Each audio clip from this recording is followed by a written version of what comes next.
Hey, I'm Jamie East, and today's episode of The Smart 7 is sponsored by Vodafone Business in partnership with Samsung. If you're running a business, any kind of business, you're probably spending some time thinking about AI, what to do, how much to use it, and how to even get started. The answer could be in your pocket. The new Samsung Galaxy S25 Ultra, powered by Vodafone Business's reliable, award-winning network, will help you unleash your productivity through brilliant built-in Galaxy AI.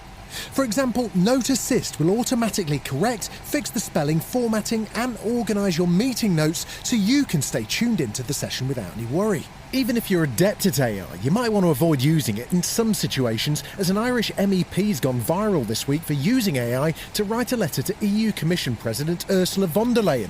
It was sent with good intentions, but it included a made-up story and lyrics from Swedish House Mafia. Getting back to the Samsung Galaxy S25 Ultra, to take advantage of all the features and change the way you do business, you'll need a Samsung account and a network connection.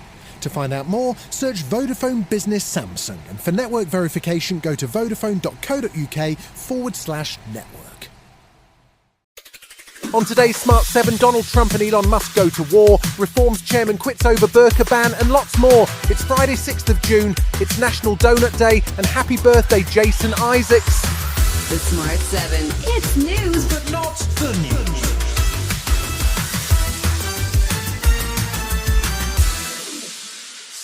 Thursday saw good news for parents as the government announced a significant expansion of the school meal programme. That means any parent on universal credit will now be entitled to claim free school meals for their kids from September 2026. Prime Minister Keir Starmer says it's an important part of the government's pledge to tackle child poverty. So free school meals for 500,000 extra children. I would see it as part of a wider package because we've already done work on childcare, on school uniforms. So it's about attainment of children and giving them the best possible start in life. There was potentially better news for Starmer later on Thursday as Reform Party chairman Zia Nusuf quit his job in a protest over a question asked by the party's newest MP Sarah Pochin.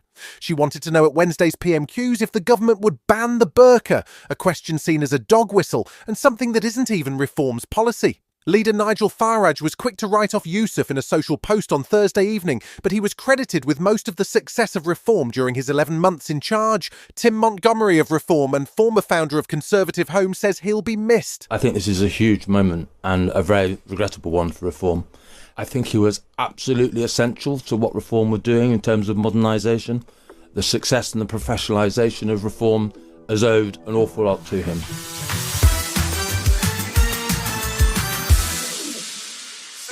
All 32 defence ministers of the NATO alliance met in Brussels on Thursday ahead of the full NATO summit, which takes place at the end of the month. Despite missing the Ukraine meeting on Wednesday, US Defence Secretary Pete Hegseth was there, and he used the opportunity to continue the Trump-inspired pressure on NATO partners to ramp up their defence spending. Countries in there are well exceeding 2%, and we think very close on a 5% commitment for NATO. There are a few countries not quite there yet, but the commitment is there. When you consider the threats that we face, it's critical. The tone at least seems more positive towards NATO after fears the US might walk away, but there's been no sign of any pressure from the US towards Russia and a ceasefire in Ukraine. Donald Trump compared the war to two kids fighting in a playground and suggested he might have to let them fight some more before intervening. NATO Secretary General Mark Rutte was staying focused on the budget. We use this word often, historic, but I think we are allowed today to use that word. This is such an enormous increase. So I have total confidence that we will get there, and we have to do it. After a relatively quiet start to the week, Donald Trump's White House was back to full chaos mode on Thursday. Trump and Elon Musk have been sparring publicly over Trump's One Big Beautiful Bill, which the CBO says will add trillions to the US national debt. Elon now wants to kill the bill, while Donald says Elon has Trump derangement syndrome. The dispute boiled over on social media, with Elon suggesting the reason the Epstein files haven't been released is because Trump is in them, while the president threatened to cancel Elon's government contracts. To cap off his day, Donald met with new German Chancellor Friedrich Merz in the Oval Office and was presented with his German grandfather Friedrich Trump's birth certificate. Merz did his best to make the case for Ukraine, but Donald got distracted by a mention of the D-Day anniversary. June 6th, this is D-Day anniversary. That was not a pleasant day for you? No, that was not a pleasant... This was not a great in day. the long run, Mr. President, this was the liberation of my country from Nazi dictatorship. Thursday saw the Israeli Prime Minister announce that the remains of 2 Israeli Americans killed in the October 7th Hamas attack had been returned to Israel in a special army operation. Meanwhile, the chaos over aid supplies continued in Gaza as the Gaza Humanitarian Foundation facilities remained closed for most of the day, which meant little food was distributed to the starving Palestinian community. Israel has said the centres were being repaired, but UK Health Secretary Wes Streeting says the whole process this week, which has seen hundreds killed and wounded, has been absolutely unacceptable. The situation in Gaza is utterly horrific, and we've worked with other international allies and partners to try and unblock the barriers to aid, to end the siege in Gaza, to get aid in and people out of harm's way. Still to come on today's Smart 7, in association with Metro, England's Lionesses get ready for the Euros and Jason Segel gets a weird compliment from Harrison Ford. Right after this. This is a paid advertisement from Asda. You know those weeknights where everything feels like a rush? Homework to finish, bath time chaos, kids running riot, and somehow you've still got to make dinner too? It's the classic parenting juggle. Well, this is where Joe Wicks and Asda come in as the heroes we didn't know we needed. Joe's teamed up with Asda to create quick, easy, budget-friendly meal ideas that are delicious. Think sticky chicken noodles, Mexican meatball tray bakes, creamy salmon pasta, real food that's quick to rustle up, tasty and budget-friendly. Because sometimes the biggest win of the day is getting the whole family fed and still having 5 minutes to yourself before bedtime negotiations begin. Whether you're feeding fussy toddlers or grumpy teenagers, Joe Wicks meal picks take the stress out of dinner time. Search Joe Wicks meal picks at asda.com now to see what your lot will love. That's Asda price.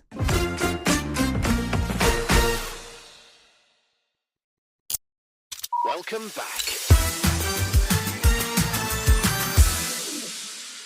We're just about a month away from the start of England's campaign to defend their title at the Women's Euro Championships. The tournament takes place in Switzerland, and despite this week's loss to Spain, England are amongst the favourites to win. Thursday saw Serena Wiegman announce her team without Euro 2022 winners, the injured Millie Bright, and now Mary Earps and Fran Kirby, who left the England camp after announcing their retirements this week. At the press conference to announce the squad, which does include Lauren James, Wiegman was happy to defend her approach. When I came in, the team was there were many players, very experienced. But I do think we have enough experience in the team. There's about 16 players who have played a major tournament. Variety magazine has been busy this week dropping clips of their Actors on Actors series, which is now in season 22. This round sees some fascinating pairings. Arnold Schwarzenegger sits down with son Patrick to talk about The White Lotus, while Colin Farrell and Danny DeVito share stories about playing the Penguin. Seth Rogen, who is hot right now because of Apple TV Plus show The Studio, sits with fellow Apple TV star Jason Segel, who co-created and stars in Shrinking. The comedy, which features co-creator Brett Goldstein and Jessica Williams, also managed to land Harrison Ford. We got Harrison Ford because he didn't know, I think, anything about me. Yeah. And so he asked, can I see some of his work? They sent him End of the Tour and Forgetting Sarah Marshall. Then apparently Bill Lawrence got a text that said, I'm in, and tell the kid, great dick.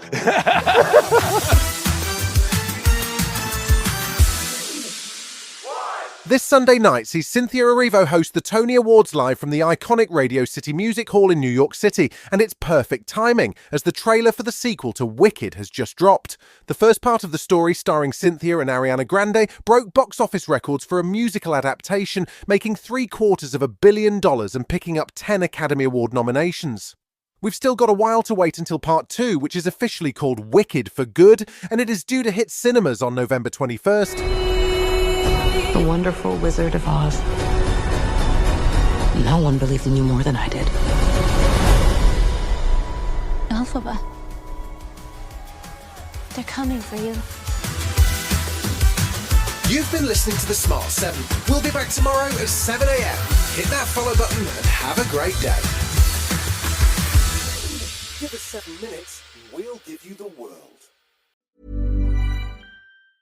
Did you know that foreign investors are quietly funding lawsuits in American courts through a practice called third-party litigation funding? Shadowy overseas funders are paying to sue American companies in our courts, and they don't pay a dime in U.S. taxes if there is an award or settlement.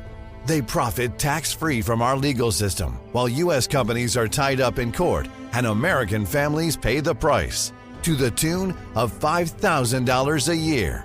But there is a solution. A new proposal before Congress would close this loophole and ensure these foreign investors pay taxes, just like the actual plaintiffs have to. It's a common-sense move that discourages frivolous and abusive lawsuits and redirects resources back into American jobs, innovation, and growth. Only President Trump and congressional Republicans can deliver this win for America and hold these foreign investors accountable. Contact your lawmakers today and demand they take a stand to end foreign-funded litigation abuse.